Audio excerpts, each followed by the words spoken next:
যারা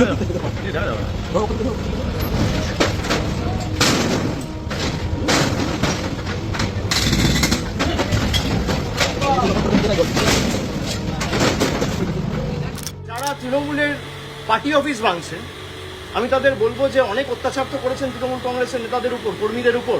party office ভাঙা, গুড়িয়ে দেওয়া, যে ধারায় যে আইনে আজকে পার্টি অফিসগুলো ভাঙা হয়েছে না, একই আইনে কিন্তু যখন আবার সরকার পাল্টাবে, বিজেপির একটা পার্টি অফিস বাংলায় থাকবে না। আমি হুঁশিয়ারি দিচ্ছি না, যে আইনে আপনি ভেঙেছেন একই আইন প্রযোজ্য করেই ভাঙা। দক্ষিণ 24 পরগনার আমতলায় তৃণমূলের পার্টি অফিস ভাঙার ঘটনায় উত্তাল রাজ্য রাজনীতি। বুলডোজার দিয়ে পার্টি অফিস গুড়িয়ে দেওয়ার ঘটনার পর এবার সরাসরি ময়দানে নেমেছেন তৃণমূলের সর্বভারতীয় সাধারণ সম্পাদক অভিষেক বন্দ্যোপাধ্যায়। কালীঘাটে এক সাংবিধানিক বৈঠকে বিজেপি ও প্রশাসনকে তোপ দাগার পাশাপাশি দলত্যাগীদের উদ্দেশ্যে ছুড়ে দিলেন চ্যালেঞ্জ। ঠিক কি বললেন অভিষেক, বিস্তারিত দেখাবো আজকের ভিডিও। গত 18 জুলাই আমতলার পার্টি অফিসে চালানো হয় বুলডোজার। তৃণমূলের অভিযোগ, গত 15 জুলাই শুনানির কথা থাকলেও প্রশাসন কোনো বৈধ নথি না দেখিয়ে তড়িঘড়ি উচ্ছেদ অভিযান চালিয়েছে। অভিষেক বন্দ্যোপাধ্যায়ের দাবি, কেবল প্রশাসনিক আধিকারিকেরাই নন, অভিযানে গেরুয়া ফেট্টি পরা বিজেপি কর্মীরাও অংশ নিয়েছিলেন। তিনি জানিয়েছেন, এই ঘটনার ভিডিও প্রমাণ হিসেবে ইতিমধ্যেই হাইকোর্টের প্রধান বিচারপতি ওএসডির কাছে পাঠানো হয়েছে।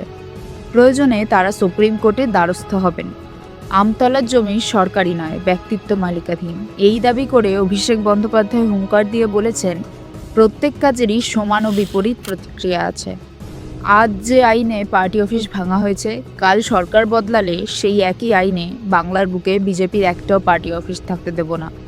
তার কথায়, এটা বুলডোজারের রাজনীতি, যা রাজনৈতিক প্রতিহিংসা ছাড়া কিছুই নয়।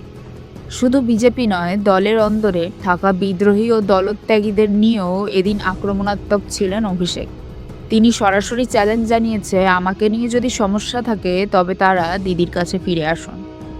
আমি 1 ঘন্টার মধ্যে দলের সমস্ত পদ থেকে ইস্তফা দেব। অভিষেকের অভিযোগ, ইডি-সিবিআই এর ভয় থেকেই একাংশ নেতা বিজেপির সাথে সমঝোতা করেছেন এবং তার উপর ব্যর্থতার দায় চাপিয়েছেন।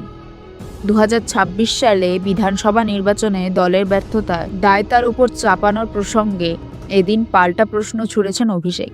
তিনি বলেন, যদি হারের দায় আমার হয় তবে 2024-এর লোকসভা জয়ের কৃতিত্ব কেন আমার হবে না? তিনি স্পষ্ট করেছেন, যারা ভুল বুঝতে পেরে ফিরে আসতে চান 21শে জুলাই আগে তাদের জন্য দরজা খোলা, কিন্তু দুর্নীতির দায়ে অভিযুক্তদের ক্ষেত্রে কোনো রাজনৈতিক সুরক্ষা দেওয়া হবে না। অভিষেকের এই বক্তব্য যে তৃণমূলের অন্তরে নতুন করে সমীকরণ বদলে দিতে পারে তা স্পষ্ট। একদিকে আইনি লড়াইয়ের হুঁশিয়ারি, অন্যদিকে ঘরোয়া বিদ্রোহীদের প্রতি চ্যালেঞ্জ। তৃণমূল কি পারবে নিজের ঘর সামলে বিজেপির বুলডোজার রাজনীতির মোকাবিলা করতে? সেই উত্তর দেবে সময়। আপনারা এই বিষয়ে কি মনে করেন আমাদের কমেন্ট বক্সে। যারা তৃণমূল কংগ্রেসকে ভাবছে যে দুর্বল করব, দল ভেঙে তৃণমূল কংগ্রেসকে শেষ করে দেবো, আগুনে জ্বালিয়ে দেবো, সেই আগুনের স্ফুলিঙ্গগুলো থেকে তৃণমূল কংগ্রেস আবার জন্ম নেবে মমতা বন্দ্যোপাধ্যায়কে সামনে রেখে।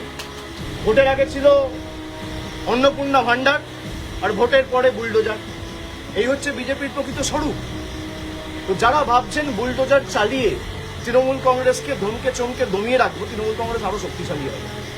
আর আপনি বাড়ি ভাঙুন, পার্টি অফিস তো মন্দির আমাদের কাছে।